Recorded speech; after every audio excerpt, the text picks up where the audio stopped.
Olá, minha amiga, meu amigo.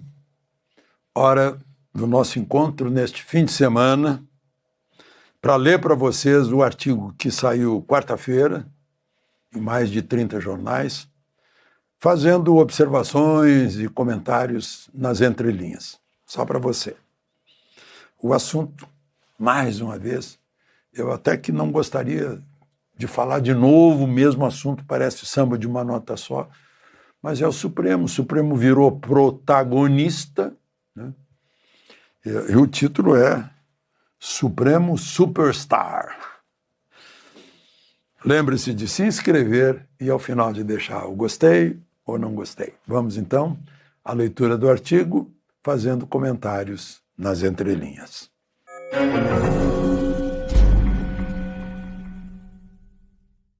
Supremo Superstar. Ao direito, o que é do direito. À política, o que é da política. É uma inspiração no Evangelho, né? A Deus o que é de Deus, a César o que é de César. Sobre aquele desafio a Jesus sobre a moeda, que tinha a cara de César e a moeda do templo. Principalmente Mateus aí. Ao direito, o que é do direito. À política, o que é da política. Marcou como um risco divisor no chão da Praça dos Três Poderes um novo presidente do Supremo, o ministro Edson Fachin, em seu discurso de posse. Ou seja, até aqui vai o Supremo. Daqui para frente é do Congresso. Ele disse isso. Foi a frase marcante que foi aproveitada, inclusive, pelos jornais de São Paulo. Parecido com o discurso de posse de Luiz Fux, juiz de carreira, também em setembro de 2020.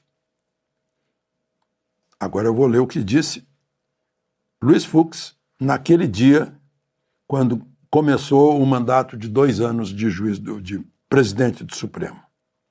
Alguns grupos de poder acabam por permitir a transferência de conflitos de natureza política para o Poder Judiciário, instando os juízes a plasmarem provimentos judiciais sobre temas que demandam debate em outras áreas. Essa prática tem exposto o Supremo a um protagonismo deletério, isto é, destruidor, corroendo a credibilidade dos tribunais quando decidem questões que deveriam ter sido decididas no parlamento. Ele disse em setembro de 2020. Só que registrou a observação dele como juiz de direito de carreira, e a situação só fez piorar.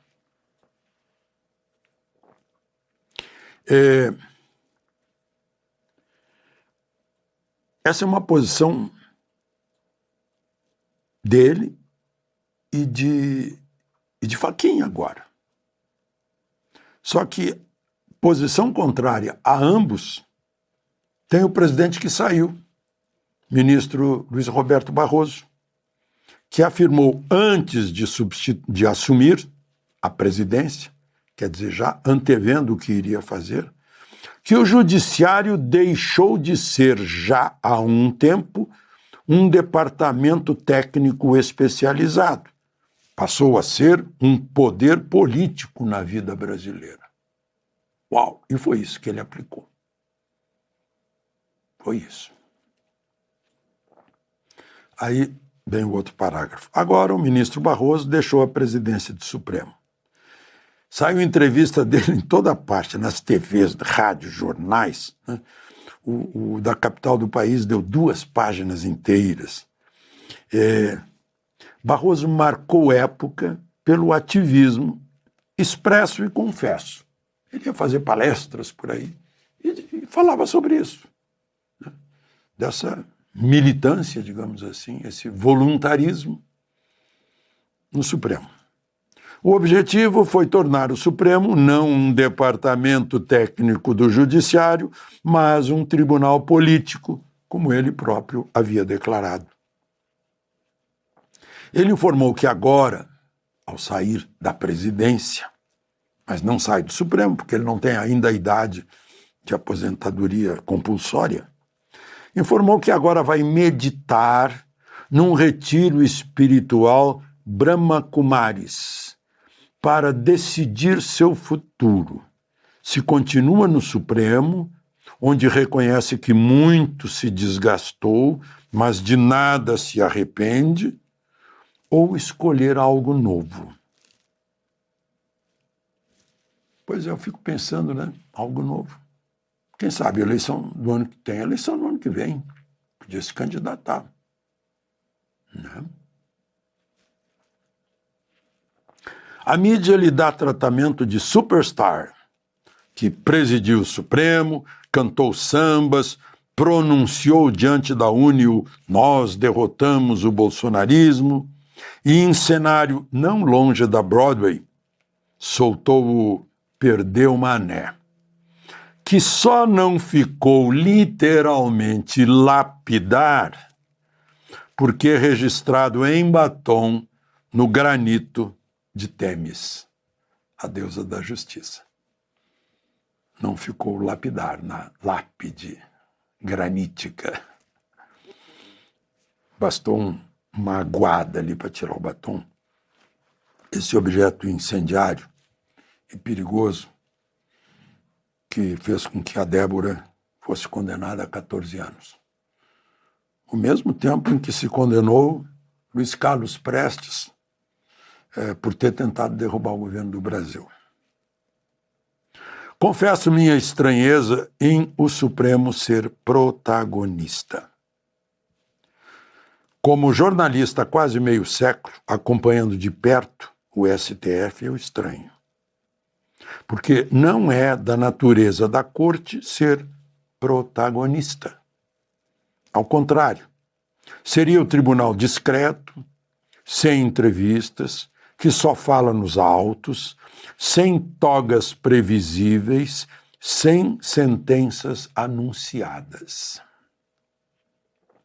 Eu cobri Supremo presidido por Jaci Falcão, Thompson Flores, Antônio Neves, Xavier de Albuquerque, Cordeiro Guerra, Moreira Alves, Rafael Maier, Nery da Silveira, Aldir Passarinho, Sidney Sanches, Otávio Galotti e os mais recentes. Eu lembro, por exemplo, dos que eram deputados ou senadores. Célio Borja, Oscar Dias Correia, Paulo Brossard, o Nelson Jobim. Mas eles entraram no Supremo e vestiram a toga da discrição. Passaram a falar só nos autos. Eu conversava bastante com Oscar Dias Correia. Ele nunca me deu uma entrevista. Nunca antecipou nada de pensamento. Foi uma época em que ele era um crítico da Constituinte. Eu lembro de uma frase dele que eu achei genial, ele era um frasista. Ele estava pessimista em relação ao trabalho da Constituinte e dizia: vai dar, depois disso aí que estão fazendo, vai ser o caos. Mas não é um caos qualquer, não. É um caos com K e K maiúsculo. Ele fazia para dar ênfase no trocadilho que ele estava fazendo.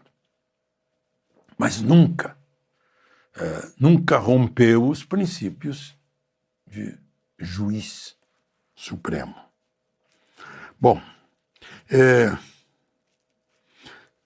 Joaquim Barbosa, por exemplo, eu acho que foi ele que começou a atrair as luzes da TV. Aliás, a TV Justiça foi posta lá quando era Marco Aurélio, o presidente do Supremo. Muita gente diz que a culpa é das luzes da TV, né? E Marco Aurélio foi lá no início do milênio. Depois vieram os escândalos do Mensalão, da Lava Jato, e tornaram o Supremo um palco. E a pandemia foi o mote para o STF legislar além dos limites da Constituição. Na posse de Luiz Fux, ele se referia ao fato de o Supremo servir de auxiliar para partidos políticos sem voto que, sem vencer nos plenários do Congresso, procuravam se impor no tapetão do Supremo. Aí eu explico que no século passado, as queixas desses pequenos partidos não eram acolhidas, voltavam ao Congresso com o carimbo de assunto interna corporis do Legislativo. Quer dizer, isso é um assunto para ser resolvido dentro do Congresso, não aqui. Né? Mas neste milênio prevaleceu o princípio constitucional de que nada pode ser recusado pela justiça. Aí recebiam lá os tradicionais conhecidos deputados, senadores, que qualquer coisinha vão lá, são de partido pequeno, mas toda hora estão lá no Supremo, recorrendo e pondo o Supremo, desculpem o trocadilho, numa camisa de 11 varas. E somou-se a isso o entendimento ativista de que se o Legislativo não encara, o Supremo legisla. Esquecem de que quando o Congresso não legisla, é porque não quer legislar, é porque considera que o assunto não está maduro, que ainda não ouviu a vontade dos representantes do povo, né? E tem que sentir a vontade da maioria da nação. Mas aí, não sei por que o Supremo tem atropelado em questões, em geral, questões sociais, culturais, aborto, casamento, terras indígenas, coisa que já está claro lá na Constituição. Último parágrafo. O segundo artigo da Constituição classifica o Legislativo em primeiro lugar e o Judiciário em último, porque não tem a representação da origem do poder pelo voto direto. Só que hoje a ordem está invertida. Nenhum dos ministros do Supremo foi eleito pelo povo, como são eleitos deputados, senadores, presidente da República. O Legislativo se encolheu, capitaneado pelos presidentes das casas, intimidados por pendências no Supremo. Por sua vez, o presidente da República, que jurou defender a Constituição, silencia sobre os descumprimentos voluntariosos, porque deve favor ao tribunal que o descondenou. O povo, origem do poder, em geral, nem sabe que a Constituição serve para garantir as liberdades, impondo limites ao poder do Estado.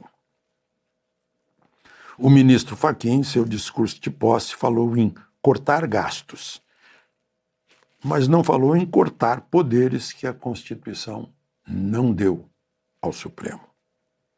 Mas precisou repetir 7 vezes a necessidade de respeito à Constituição. Se ele tivesse a sensação de que a Constituição estivesse sendo respeitada, ele não precisaria de tanta repetição.